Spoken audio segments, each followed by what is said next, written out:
Assalamualaikum warahmatullahi wabarakatuh.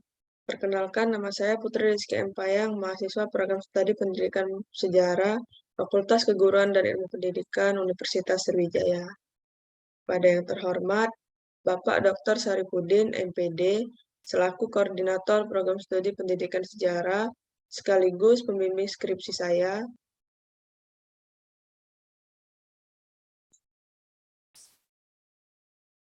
Di sini saya akan melakukan kompilasi terhadap sumber-sumber skripsi saya yang berjudul Pengembangan Media Pembelajaran Audio Visual berbasis Corel Video Studio Pro X10, materi peninggalan Kesultanan Palembang Darussalam untuk pembelajaran sejarah kelas 10 SMA Negeri 13 Palembang.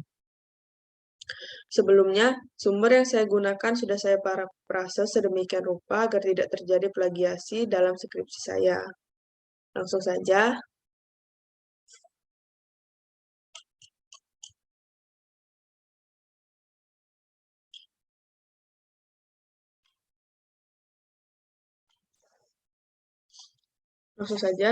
Bab 1 pendahuluan.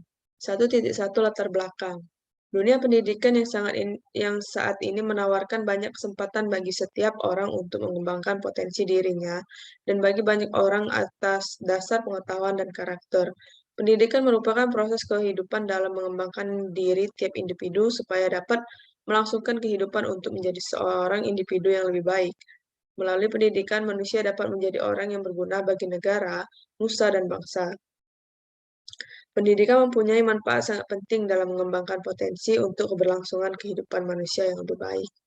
Dan di sini saya mengambil tulisan dari Alfian tahun 2019 di sebelah kiri ini merupakan artikel dari Yayan Alfian MPD, Sri Wulan Anggraini MPD, Unika Wiharti, Nisbah Marato Soleha yang berjudul Pentingnya Pendidikan bagi Manusia. Nah, di sini merupakan halaman yang saya ambil atau bagian yang saya ambil. Ini bisa dilihat yang sudah saya warnai. Selanjutnya, pendidikan bertujuan untuk membangun mental dan membentuk kepribadian peserta didik yang terarah. Sini saya mengambil tulisan dari Syarifudin tahun 2013. Bisa dilihat di sini. Saya mengambil artikel dari Ki Agus Saripudin dengan judul The Developing of Sociodrama Model of Learning by Using the Theater Media in History Education Program Study, FK Unsri. Ini merupakan bagian yang saya ambil. Selanjutnya, pendidikan mempunyai manfaat bagi manusia untuk dapat mengembangkan kemampuan yang ada dalam diri individu. Upaya yang dilakukan untuk menanamkan nilai-nilai dan standar yang akan diwariskan kepada generasi berikutnya untuk berkembang dalam kehidupan agar dapat mencapai tujuan pendidikan. Nah, di sini saya mengambil dari buku Ihsan tahun 2008 halaman 2. Nah, ini merupakan cover dari buku Dr. Andes Haji Fuad Ihsan dengan judul Dasar-Dasar Pendidikan. Ini merupakan halaman yang saya ambil.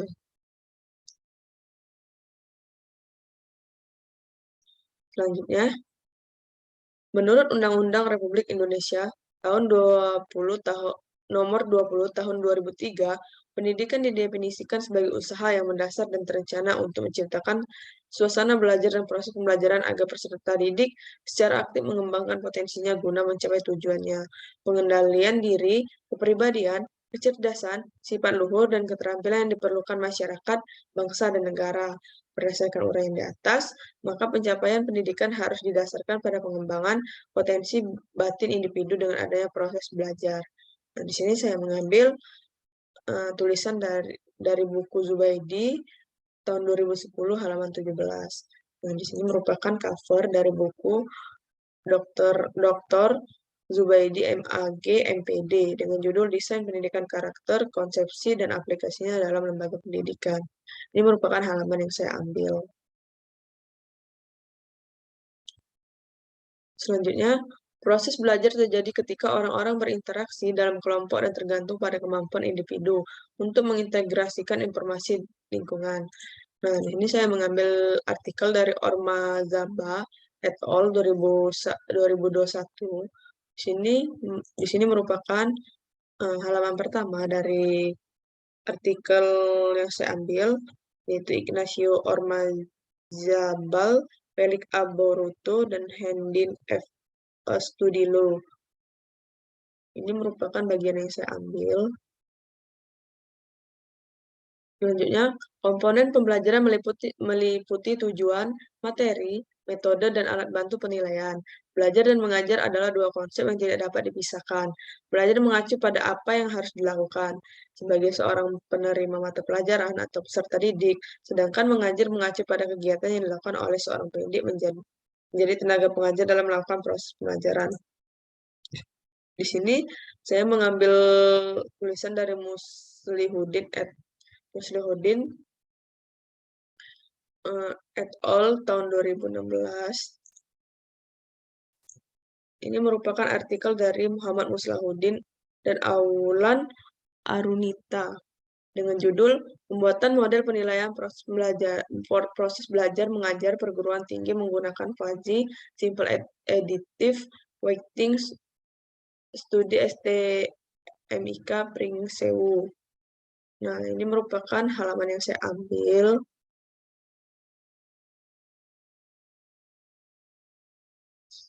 Selanjutnya, pembelajaran merupakan proses interaktif antara pendidik dan peserta didik. Dalam proses pembelajaran, kegiatan yang dilakukan oleh pendidik dan peserta didik yang bersifat terarah dengan memanfaatkan potensi peserta didik. Potensi pertumbuhan dalam diri peserta didik dapat berupa minat, bakat, atau kemampuan dasar yang dimiliki oleh peserta didik. Di sini saya mengambil tulisan dari Pahlawan et al. Tahun 2021. Nah, bisa dilihat di sini. Ini merupakan artikel dari Ridho Pahlawan dan Pak Ridho Pahlawan, Ismet, dan Syarifuddin dengan judul Developing an Interactive Digital Handout for Momentum and Impulse Material Physics in High School. Nah, ini merupakan bagian yang saya ambil. Selanjutnya, peserta didik merupakan orang atau individu yang mendapat pelayanan pendidikan sesuai dengan bakat, minat, dan kemampuan agar tumbuh dan berkembang dengan baik, serta mempunyai kepuasan dalam menerima pelajaran yang diterima oleh pendidik. Pendidik mempunyai kedudukan yang sangat penting dalam penyelenggaraan pendidikan. Nah, di sini saya mengambil tulisan dari Kirom tahun 2017.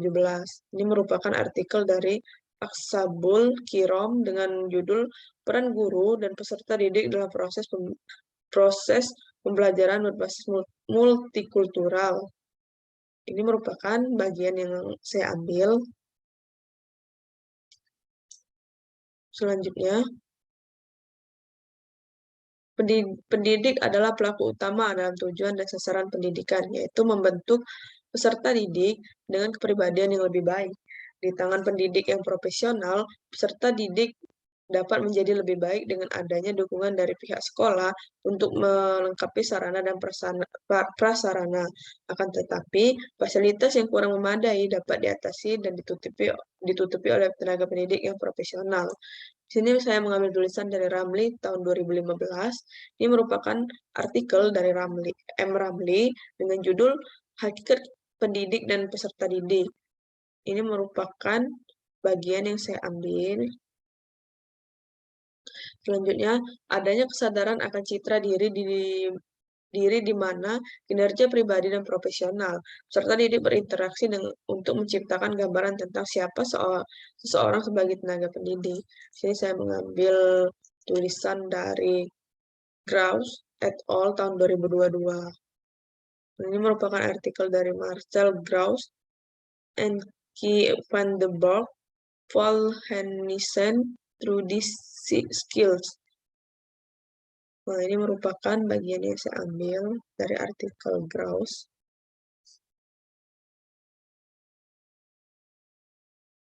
Selanjutnya, untuk memudahkan proses pemecahan masalah pembelajaran, pendidik mengacu pada Rencana Pelaksanaan Pembelajaran atau RPP, yang merupakan cetak biru tertulis dari kegiatan pembelajaran agar dapat dilaksanakan secara efektif. Proses penyusunan kurikulum mata pelajaran pendidikan sejarah juga mengacu pada program kurikulum 2013 atau K13 yang diterapkan. Saya mengambil tulisan dari Zenrato 2016. Nah, ini merupakan artikel dari Juniriang Zentrato dengan judul Tingkat Penerapan Rencana Pelaksanaan Pembelajaran dalam Pelaksanaan Pembelajaran di Kelas. Suatu studi kasus di SMA Dian Harapan Jakarta. Nah, ini merupakan bagian yang saya ambil dari artikel Zentrato. Selanjutnya, Kurikulum 2013 adalah sebuah kebijakan pemerintah yang baru dalam bidang pendidikan yang diharapkan mampu untuk menjawab tantangan yang dihadapi oleh bangsa Indonesia. Kurikulum 2013 terdapat 3 aspek, yaitu sikap, emosional, pengetahuan kognitif, dan keterampilan psikologis. Program kurikulum 2013 berbasis kepribadian dan kompetensi antara lain ingin mengubah paradigma pendidikan dari berorientasi pada hasil dan materi pendidikan sebagai proses melalui pendekatan tematik terpadu. Jadi dengan belajar sebanyak mungkin dengan melibatkan peserta didik sehingga peserta didik dapat menggali keterampilan, pelatihan, dan dengan menyesuaikan kebutuhan peserta didik. Sini saya mengambil tulisan Sinambela 2013. Ini merupakan artikel dari Parduan Nauli Josip Mario Sinambela dengan judul Kurikulum 2013 dan Implementasinya dalam Pembelajaran. Ini merupakan bagian yang saya ambil.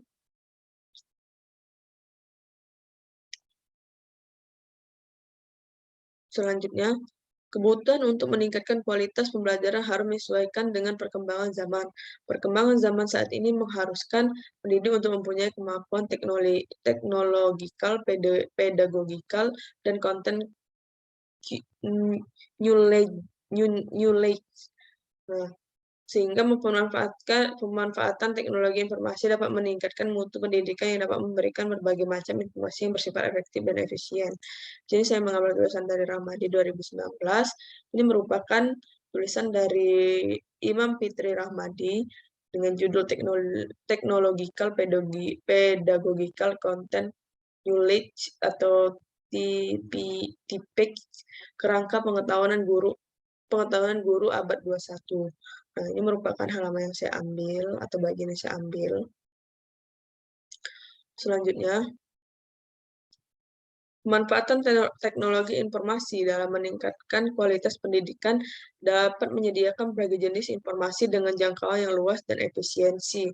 Penggunaan teknologi informasi dapat membantu peserta didik dengan mudah mengakses pengetahuan untuk kebutuhan belajarnya.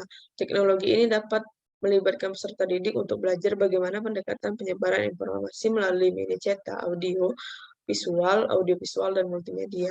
Di sini saya mengambil tulisan dari Asmi et al. Tahun 2019. Dan di sini merupakan artikel dari Aditya Rol Asmi, Auliana Femidita Subakti, Yunani Hasan, dan Syarifuddin dengan judul pengembangan model mobile learning berbasis aplikasi Android pada mata kuliah sejarah ASEAN. Ini merupakan bagian yang saya ambil.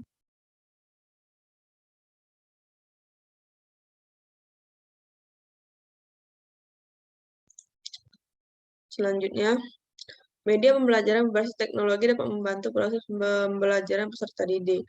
Pendidik berupaya untuk mengembangkan karakteristik peserta didik sesuai dengan kurikulum 2013 dengan mengingat jati diri bangsa. Melalui pembelajaran sejarah, peserta didik diharapkan dapat memaknai nilai-nilai sejarah di dalam lingkungan masyarakat sekitar.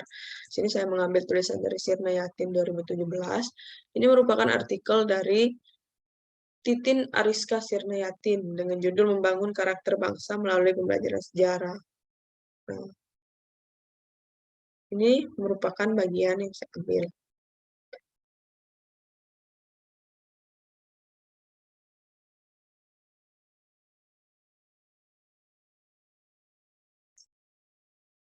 Selanjutnya, penggunaan media audiovisual berbasis Corel Video Studio Pro X10 dapat membantu menyelesaikan permasalahan yang dihadapi oleh peserta didik. Corel Video Studio Pro X10 memiliki pengolahan editing video yang mudah dan presisi untuk dapat memberikan hasil akhir yang memuaskan, menyesuaikan kebutuhan video dengan fungsi transisi menggabungkan beberapa klip menjadi satu dengan fungsi overlay, memproses audio melalui fungsi dubbing dengan merekam audio dengan format WAV, MP3, MPA, format CDA, dan mengimport video dan audio yang kompatibel dengan berbagai media.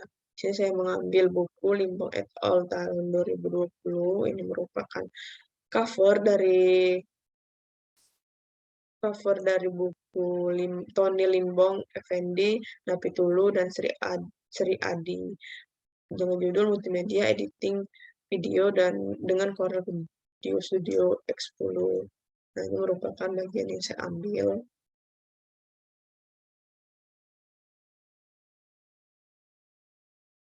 Selanjutnya, bab 2, tinjauan pustaka.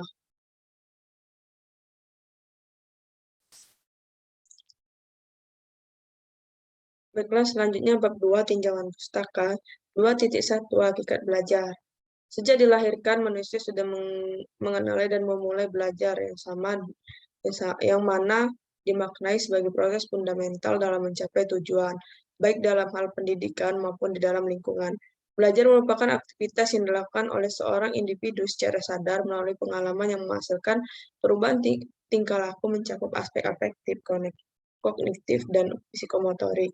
Di sini saya mengambil tulisan dari Paiza 2017. Ini merupakan artikel dari Silpiana Nurpaiza dengan judul Hakikat Belajar dan Pembelajaran. Ini merupakan bagian yang saya ambil. Selanjutnya, sementara itu pendapat lain yang menyebutkan bahwa belajar adalah sebuah proses interaksi terhadap situasi yang ada di sekitar individu. Belajar juga dipandang sebagai sebuah proses yang diarahkan pada tujuan melalui berbagai pengalaman yang didapatkan oleh individu. Di sini saya mengambil tulisan Trinova 2012. Ini merupakan artikel dari Zulpia Trinova dengan judul Hakikat Belajar dan Bermain Menyenangkan bagi Peserta Didik. Nah, ini merupakan halaman atau bagian yang saya ambil. Selanjutnya, belajar dikatakan proses yang kompleks karena terdapat komponen yang saling berkaitan satu sama lain seperti guru yang berkualitas, siswa, hubungan kedekatan antara guru dan siswa. Di sini saya mengambil sumber dari tulisan Hopman et al. Tahun 2015. Nah, ini merupakan artikel dari Roland H. Hopman, W.H. Adrian Hopman, dan John M. Gray. Nah, ini merupakan bagian yang saya ambil. Selanjutnya, lain halnya dengan Zatri yang mengemukakan bahwa belajar merupakan proses yang di dalamnya terdapat proses terlibat, diakui dan didukung, serta perasaan saling memiliki. Perubahan tingkah laku dan ilmu pengetahuan yang dimana dilakukan dengan sistem pembelajaran sendiri terdiri dari beberapa komponen pembelajaran yang sangat terikat seperti guru, peserta didik, tujuan pembelajaran, materi pembelajaran, penggunaan media, metode, hingga evaluasi pembelajaran. Sini saya mengambil tulisan dari El-Zatri dan Ibrahim tahun 2021. Ini merupakan artikel dari Wafa El-Zatri dan Ali Ibrahim. Ini merupakan halaman yang saya ambil.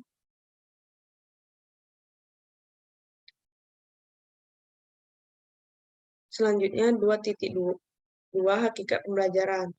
Pembelajaran merupakan suatu proses mengatur mengorganisasi lingkungan yang ada di sekitar peserta didik untuk dapat menumbuhkan dan mendorong peserta didik dalam melakukan proses belajar. Pembelajaran sebagai proses memberikan bantuan kepada peserta didik dalam melakukan proses pembelajaran baik di dalam kelas maupun di luar kelas. Di sini saya mengambil tulisan dari Pane dan Dadris Dasopang tahun 2017. Nah, di sini merupakan artikel dari Aprida Pani dan Muhammad Darwis Dasopang dengan judul Belajar dan Pembelajaran. Nah, ini merupakan bagian atau halaman yang saya ambil.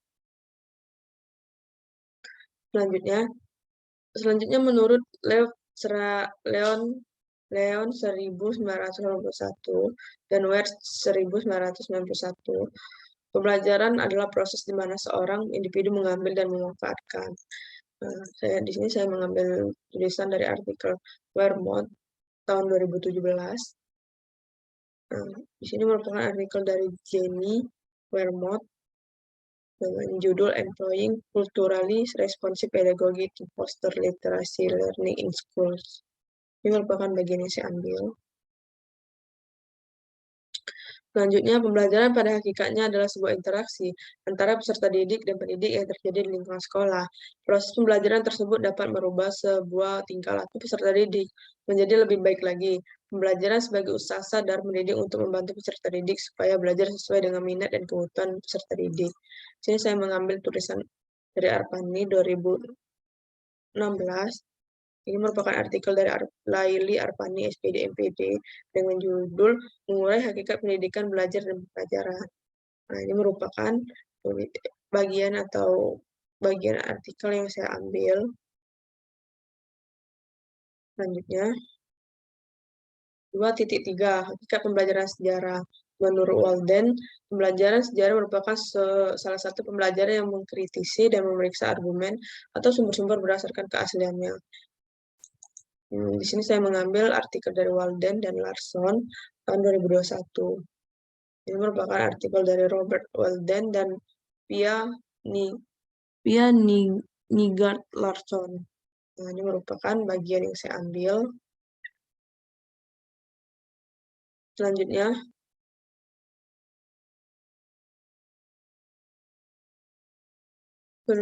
menurut Bertram, hakikat pembelajaran sejarah adalah proses interaksi mental yang melibatkan tematik, konseptual, dan aspek prosedural dan bertujuan untuk mengambil informasi dari berbagai media dan mengintegrasikannya ke dalam pengetahuan yang ada.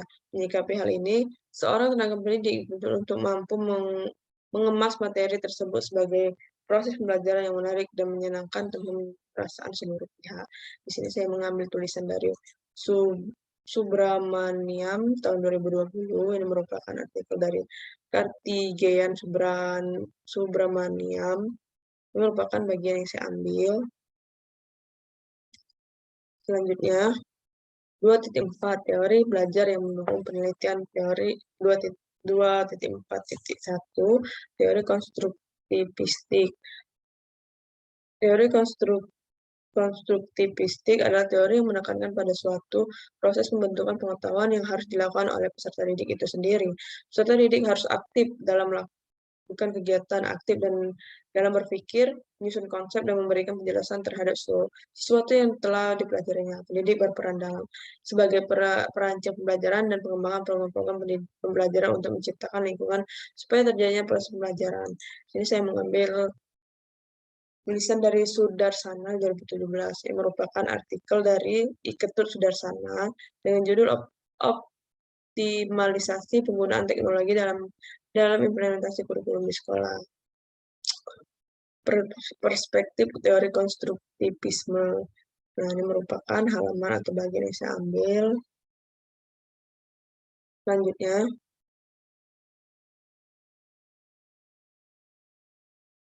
konstruktivis merancang pengalaman belajar yang aktif daripada pasif dan bekerja pada antar muka antara kurikulum dan peserta didik. Hal ini pada gilirannya menciptakan pengetahuan dan makna baru. Ini saya ambil dari Joseph dan Jua tahun 2012. Ini merupakan artikel dari Sundari Joseph dan Charles Jua. Ini merupakan bagian yang saya ambil. Selanjutnya,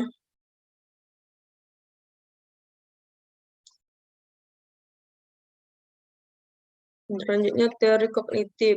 Menurut Asri Budiningsih, teori kognitif adalah teori yang tidak melibatkan hubungan stimulus dan respon saja, akan tetapi adanya aktivitas yang melibatkan proses berpikir secara kompleks selama aktivitas pembelajaran yang terjadi di dalam otak individu tersebut. Sini saya mengambil tulisan dari Muhammad et al.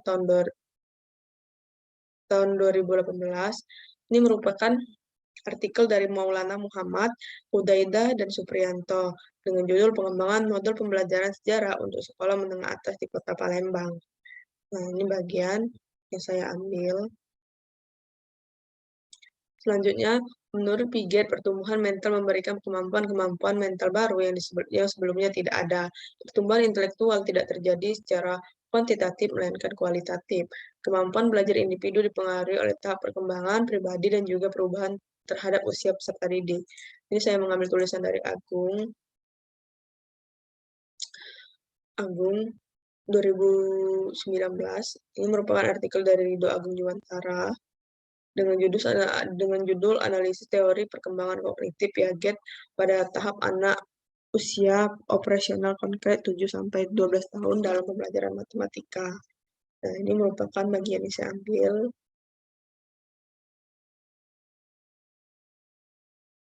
Selanjutnya,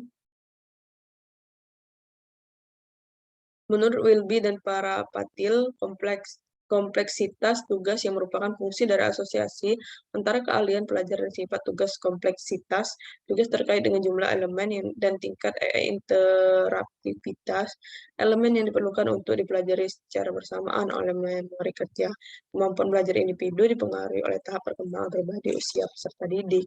Sini saya mengambil tulisan dari Wilby dan para Patil 2021, merupakan artikel dari Kyle, Kyle, Kylie, John, Wilby, dan Britt Parapatil. Nah, ini merupakan bagian yang saya ambil. Selanjutnya, teori behavioristik. Teori behavioristik adalah teori yang menekankan pada pola tingkah laku yang dapat diamati. Pembentukan tingkah laku antara kesan yang ditangkap panca indera dengan kecenderungan untuk bertindak atau hubungan antara stimulus dan respon. Teori behavioristik ini dinamakan teori stimulus respon yang lebih memandang individu lebih ke jasmania dan mengabaikan aspek-aspek mental. Di sini saya mengambil tulisan dari Nahar tahun 2016.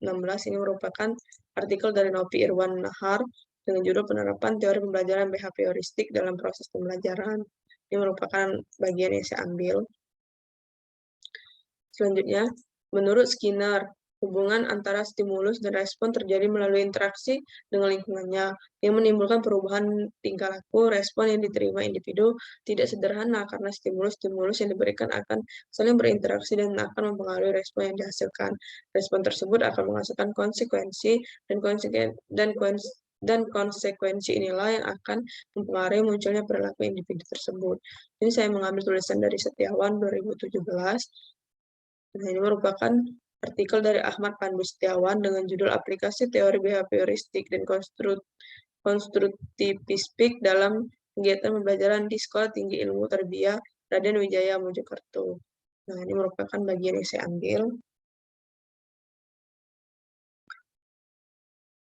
Selanjutnya, sedangkan menurut Thorndike, semakin kuat ikatan stimulus respon dipraktikkan maka akan menjadi semakin kuat. Tetapi sebaliknya jika stimulus respon jarang dipraktikkan maka akan menjadi semakin lemah. Stimulus respon yang dipraktikkan akan menjadi pengaruh terhadap perilaku individu tersebut. Sini saya mengambil tulisan dari Aspar tahun 2019. Ini merupakan tulisan dari Aspar, artikel dari Aspar, dan ini merupakan bagian yang saya ambil. Selanjutnya, menurut Ian dan Sin, perilaku dapat diprediksi dengan niat perilaku dan kontra perilaku yang dirasakan. Sementara perilaku niat dan fungsi dari sikap terhadap perilaku, norma subjektif dan kontra perilaku yang dirasakan. Di sini saya mengambil tulisan dari Ian dan Sin tahun 2014. Ini merupakan artikel dari Ian dan Sin. Dan ini merupakan bagian yang saya ambil. Selanjutnya gaya belajar. Gaya belajar visual. Gaya belajar visual merupakan suatu cara belajar yang membantu peserta didik dalam memahami materi pembelajaran dengan menitik beratkan ketajaman penglihatan. Peserta didik dengan gaya belajar seperti ini harus melihat terlebih dahulu materi yang diberikan supaya mereka paham. Adapun karakteristik pada gaya belajar ini, peserta didik melihat untuk memahami suatu materi. Sini saya mengambil tulisan dari Saputri 2016, merupakan artikel dari Fajar Isnaini Saputri dengan judul Pengaruh Gaya Belajar Visual, Auditori, dan Kinestetik terhadap Prestasi Belajar Peserta Didik. Ini merupakan bagian yang saya ambil. Selanjutnya, individu yang cenderung cocok dalam menerapkan gaya belajar visual dinilai memiliki tingkat kecerdasan visual yang lebih tinggi dibandingkan pengguna gaya belajar lainnya. Campbell mengemukakan bahwa kecerdasan visual meliputi kumpulan kemampuan yang saling terikat, yakni perbedaan visual, pengenalan visual, proyeksi visual, gambaran mental, hingga pertimbangan ruangan dan manipulasi gambar. Di sini saya mengambil artikel dari Bire Bire et al. Tahun 2014. Ini merupakan artikel dari Arilin Nucci Bire, Uda Gerardus, dan Joshua Bire dengan judul pengaruh gaya belajar visual, auditori, dan kinestetik terhadap prestasi belajar siswa. Nah, ini merupakan bagian yang saya ambil.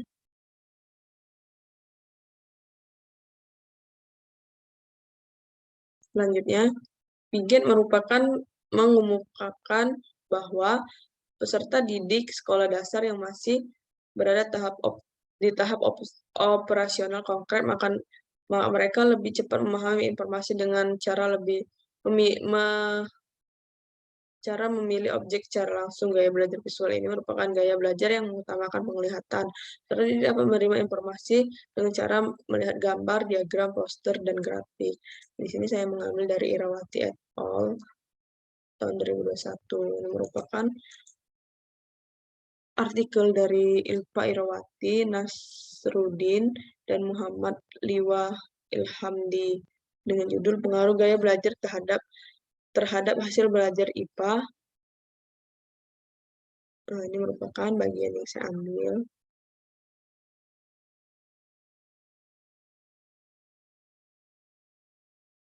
Selanjutnya, Rozewski, gaya belajar visual merupakan kemampuan untuk menafsirkan gambar, yaitu kemampuan untuk menafsirkan dan memahami informasi yang disajikan dalam gambar bergambar atau grafik. Menurut ini saya mengambil tulisan dari Rozewski et al. tahun 2021. Ini merupakan artikel dari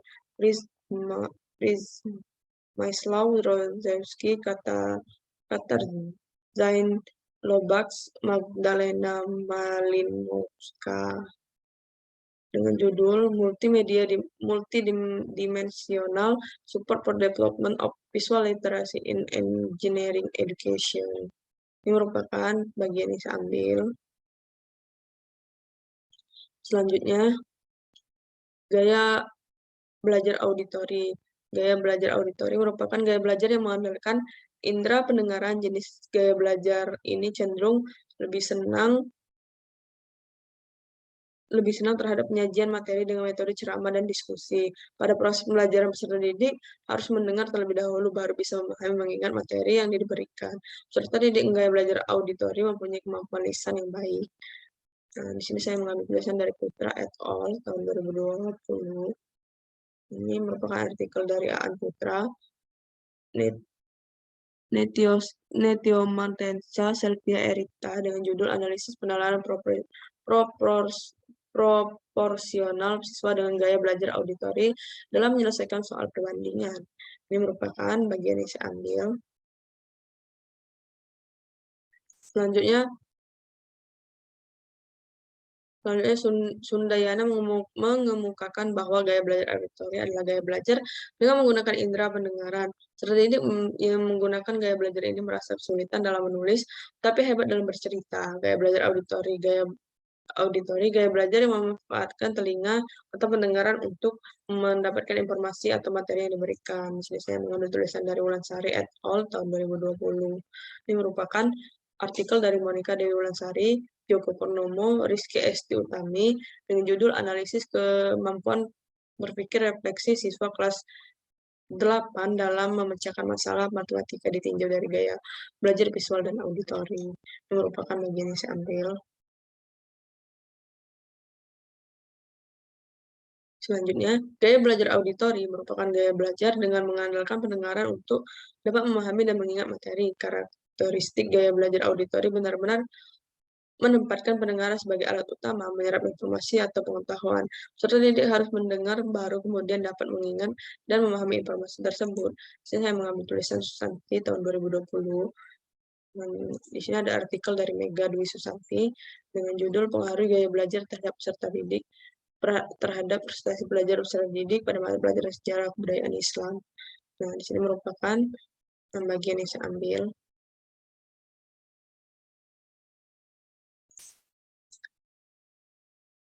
2.6 hasil belajar. Menurut Gardner dan Briggs, mengatakan bahwa hasil belajar ialah kemampuan peserta didik setelah mengikuti proses pembelajaran berdasarkan dengan teori taksonomi Bloom mengatakan bahwa hasil belajar dapat dicapai dengan melewati 3 ranah, yaitu ranah kognitif, afektif, dan psikomotorik. Sehingga setelah melalui 3 ranah tersebut bisa didapatkan hasil belajar dari suatu proses pembelajaran. Ini saya mengambil tulisan dari Purwandari dan Wahyuni Tias tahun 2017. Ini merupakan artikel dari Amanda Purwandari dan Diadri Wahyuni Tias dengan judul Eksperimen Model Pembelajaran Tim Games Turnamen atau TGT Perbantuan Media Keranjang Biji-bijian terhadap hasil belajar materi perkalian dan pembagian siswa kelas 2 SD Negeri Raponegoro. Nah, ini merupakan bagian yang saya ambil. Selanjutnya, hasil belajar adalah adanya perubahan kemampuan pengetahuan, keterampilan, dan perilaku peserta didik setelah mengikuti kegiatan belajar dari sebuah pengalaman. Hasil belajar juga dapat diartikan sebagai sebuah prestasi peserta didik yang didapatkan setelah proses kegiatan belajar mengajar. Hasil belajar juga terjadinya perubahan tingkah laku peserta didik secara keseluruhan yang dinyatakan melalui angka ataupun huruf. Sini saya mengambil tulisan dari Ilmiah dan Sumbawati tahun 2019. Ini merupakan artikel dari Ilmiah dan Sumbawati dengan judul Pengaruh Media Kahot dan Motivasi Belajar terhadap Hasil Belajar Siswa. Nah, ini merupakan bagian yang saya ambil. Selanjutnya, menurut Suprijono, hasil belajar adalah perubahan perilaku secara keseluruhan, bukan hanya salah satu aspek saja. Hasil belajar yang dikategorikan tidak dilihat secara terpisah, melainkan komprehensif. Perubahan sikap yang dimaksud adalah 3 aspek, yaitu kognitif, afektif, dan psikomotorik yang terjadi perubahan secara keseluruhan. Sini saya mengambil tulisan dari Herianto dan Ibrahim. Ini merupakan artikel dari Agus Herianto dan Ibrahim dengan judul Analisis Efektivitas, Kelebihan, dan Kekurangan Desain Model Cooperative Learning dalam meningkatkan motivasi dan hasil belajar geografi lingkungan pada mahasiswa program studi pendidikan geografi di Pulau Lombok. Nah, ini bagian yang saya ambil.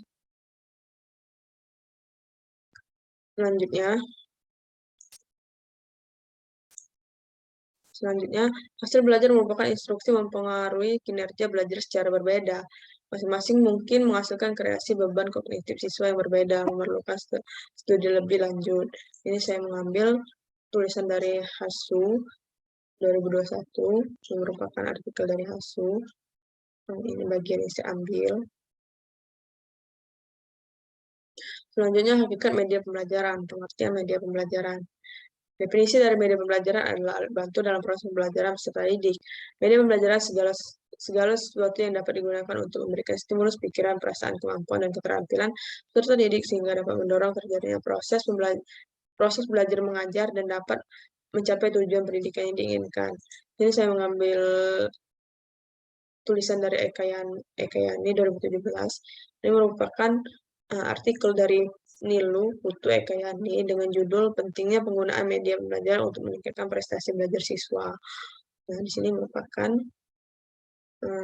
bagian yang saya ambil.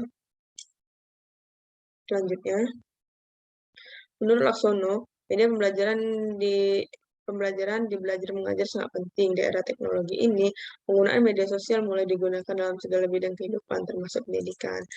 Dan di sini saya mengambil tulisan dari Laksono et al. Tahun 2019.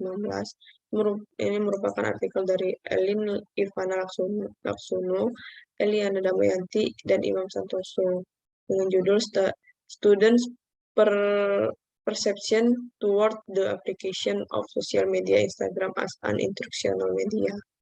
Nah, ini merupakan bagian yang saya ambil.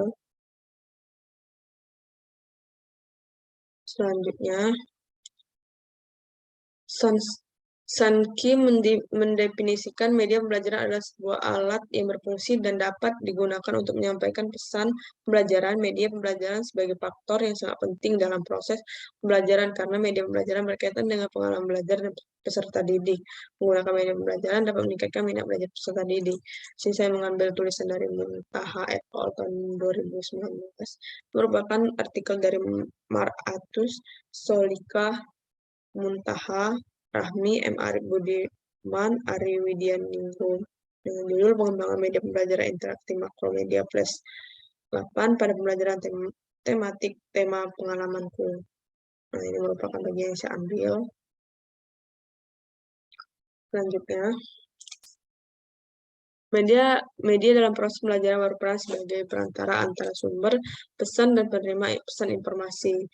Association of Education Communication Technology atau EDGE mengungkapkan bahwa media merupakan seluruh wujud dan tautan yang digunakan untuk menyampaikan informasi sehingga media pembelajaran dapat diartikan sebagai segala sesuatu yang berfungsi untuk menyampaikan informasi melalui tautan atau saluran yang mana mampu menstimulus pikiran, perasaan, hingga minat peserta didik. Jadi saya mengambil tulisan dari ISA tahun 2020. Bisa dilihat di sini, ini artikel dari Abdul Hamid Isa dengan judul Keefektifan Media Pembelajaran untuk Meningkatkan Karakteristik Peserta Didik. Nah, ini merupakan bagian yang saya ambil. Selanjutnya, jenis-jenis media pembelajaran.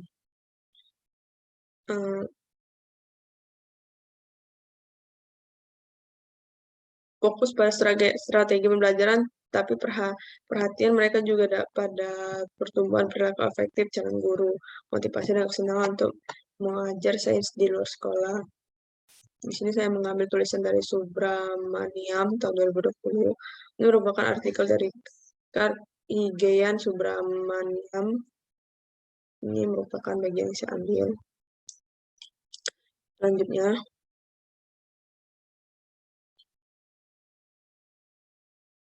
Selanjutnya, Lessing, Pollock, dan Reichlot mengemukakan bahwa media pembelajaran terbagi menjadi 4 jenis media, berupa media berbasis makhluk hidup, yaitu media yang mengungkapkan peran manusia.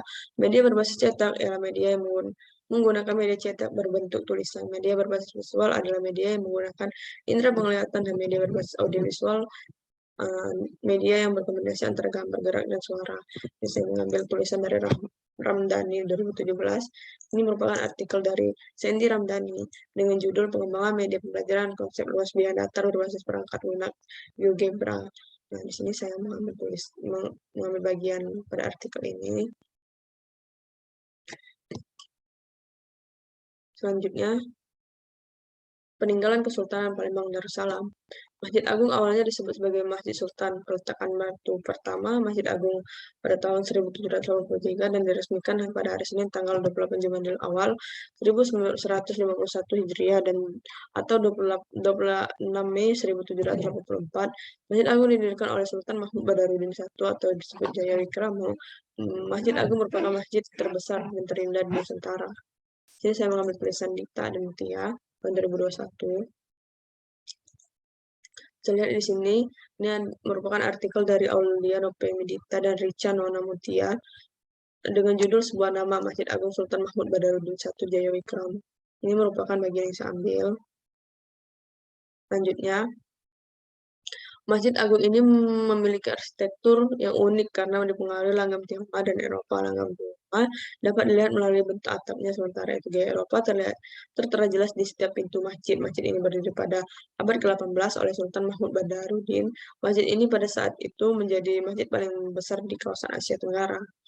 Ini saya mengambil tulisan dari Pata 2016 dengan judul Akulturasi Budaya pada Arsitektur Masjid Agung Palembang. Ini merupakan bagian yang saya ambil.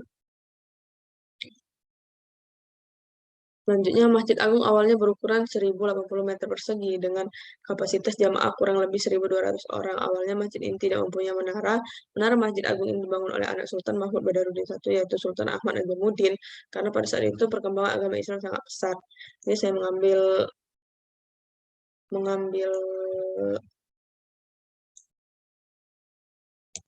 tulisan dari Muhammad et al. Tahun 2019. Di sini bisa dilihat artikel dari Rozi Muhammad, Eka Prasetya, Adi Sugara dengan judul Sejarah Pembangunan Masjid Agung Palembang dalam video animasi 3 dimensi. Ini merupakan bagian yang saya ambil.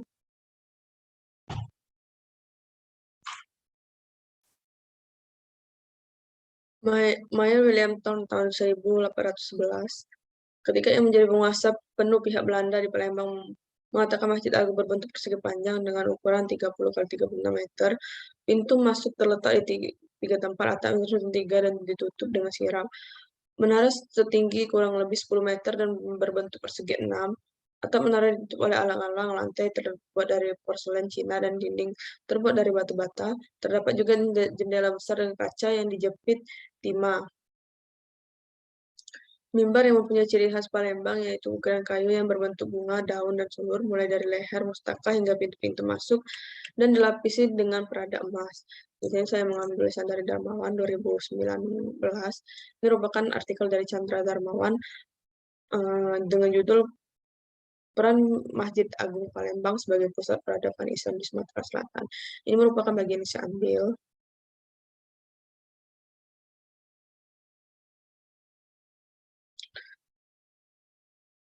Selanjutnya, Corel Video Studio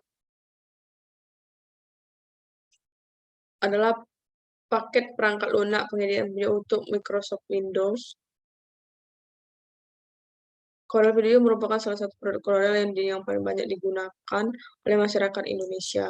Corel Video Studio adalah software yang digunakan untuk mengedit foto, namun ketika dikembangkan menjadi berbagai media foto, animasi, video, suara, dan teks, Corel Video Studio menjadi software manajemen video yang kualitasnya sangat bagus. Di sini saya mengambil sumber dari buku Limbong et al.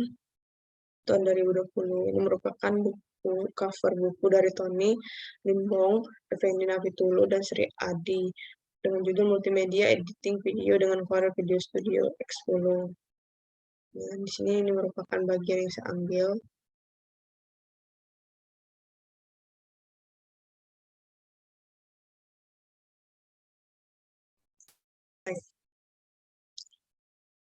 Penelitian pengembangan, development research atau pengembangan adalah metode penelitian yang cukup banyak digunakan untuk memperbaiki masalah dalam proses pelajaran. Budi mengemukakan bahwa produk yang efektif dibutuhkan rencana yang matang dengan menggunakan analisis kebutuhan dalam membuat suatu produk. Penelitian pengembangan dapat dikatakan efektif jika dapat diterima masyarakat luas. Di sini saya mengambil tulisan dari Astika et al. 2019. Ini merupakan artikel dari Rinda Yoni Astika, Bambang Sri Angguru, Siska Andriani dengan judul pengembangan video media pembelajaran matematika dengan bantuan Python. Nah, ini merupakan bagian yang saya ambil.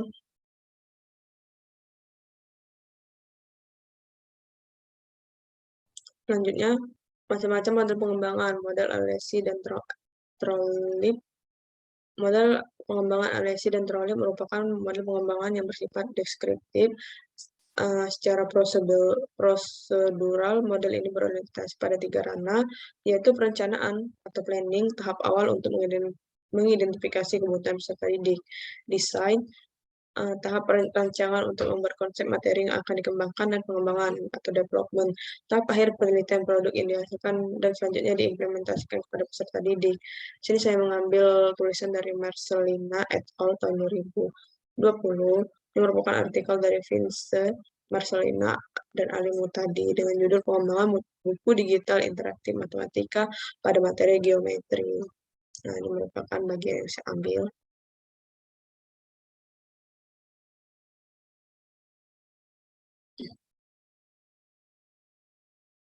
Selanjutnya model EDI. Model EDI ini saya mengambil dari tulisan Sari 2017. Nah, ini merupakan artikel dari Bintari Kartikasari dengan judul Desain Pembelajaran Model EDI dan implementasi dengan teknik Jigsaw. Ini merupakan bagian yang saya ambil.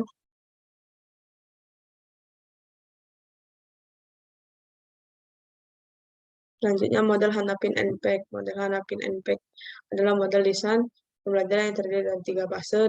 Dalam model ini penilaian dan pengulangan dijalankan dalam setiap fase. Pada model ini juga lebih berorientasi pada produk yang akan dihasilkan. Model Hanapin NPEC disebut the CHAI atau Computer Assisted Instruction Design Model. Saya mengambil tulisan dari Pratomo et al. Tahun 2015. Ini merupakan artikel dari Adi Pratomo, Agus Irawan, dengan judul pengembangan media pembelajaran interaktif berbasis web menggunakan metode Handpack yang merupakan bagian yang saya ambil.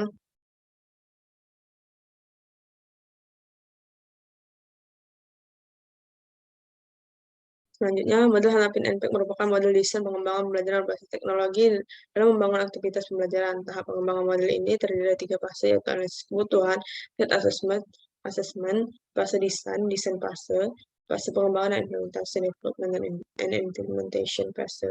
Di sini saya mengambil tulisan dari Kurniawan et al. Tahun 2016. Ini merupakan artikel dari Kadek Urik Kurniawan, Dewa Kadek Tastra. Ini merupakan dengan judul pengembangan multimedia ular tangga model Hanapi NPAC untuk meningkatkan hasil belajar mata pelajaran IPA pada siswa kelas 8 semester genap di SMP Negeri 6 Singaraja tahun pelajaran 2015-2016. Ini merupakan bagian yang saya ambil.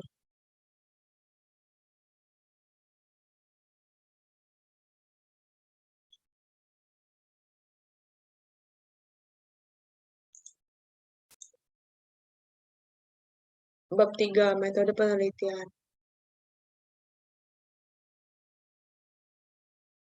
Metode penelitian. Metode penelitian ialah suatu penyelidikan terorganisasi atau penyelidikan yang hati-hati dan kritis dalam mencari fakta untuk menentukan sesuatu.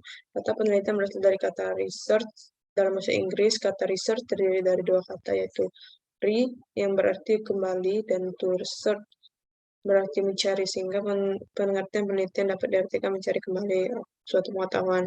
Jadi saya mengambil tulisan dari Purnama tahun 2013. Ini merupakan artikel dari Sigit Purnama dengan judul Metode Penelitian dan Pengembangan. Nah, di sini ini merupakan bagian yang saya ambil. Selanjutnya, Rasimin dalam Nizamuddin menjelaskan bahwa penelitian adalah langkah yang sistematis sebagai upaya untuk memecahkan masalah. Suatu penelitian dilakukan dengan metode ilmiah. Penelitian yang baik adalah penelitian yang menghadirkan solusi untuk memecahkan masalah. Penelitian benar-benar dilakukan dengan kaidah ilmiah yang bertolak dari pemikiran reflektif, berbasis keilmuan, dan menggunakan metode-metode tertentu. Di sini saya mengambil tulisan dari Gumilang tahun 2016. Ini merupakan artikel dari Galang Surya Gumilang dengan judul Metode Penelitian Kualitatif dalam Bidang Bimbingan dan Konseling. Ini merupakan bagian yang saya ambil.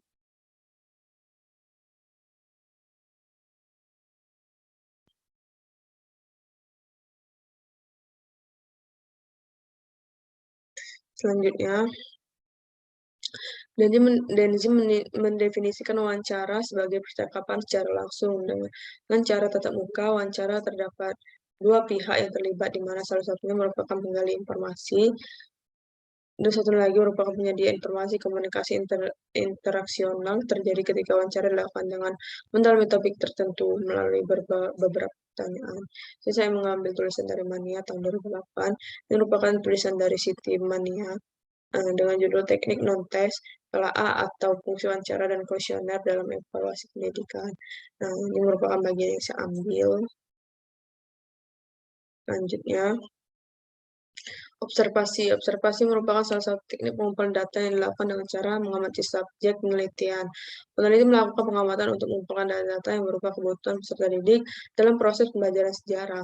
Observasi dilakukan dalam kegiatan proses pembelajaran, berlangsung dalam mengamati perilaku, minat, penggunaan media, serta materi yang disampaikan dalam proses pembelajaran. Sini saya mengambil tulisan dari Mania tahun 2008, merupakan artikel dari Siti Mania dengan judul Observasi sebagai Alat Evaluasi dalam Dunia Pendidikan dan Pengajaran. Ini merupakan bagian yang saya ambil. Baiklah, mungkin itu saja yang dapat saya sampaikan. Jika ada kata-kata yang salah, saya mohon maaf. Saya kepada Allah saya mohon ampun. Saya akhiri. Wassalamualaikum warahmatullahi wabarakatuh.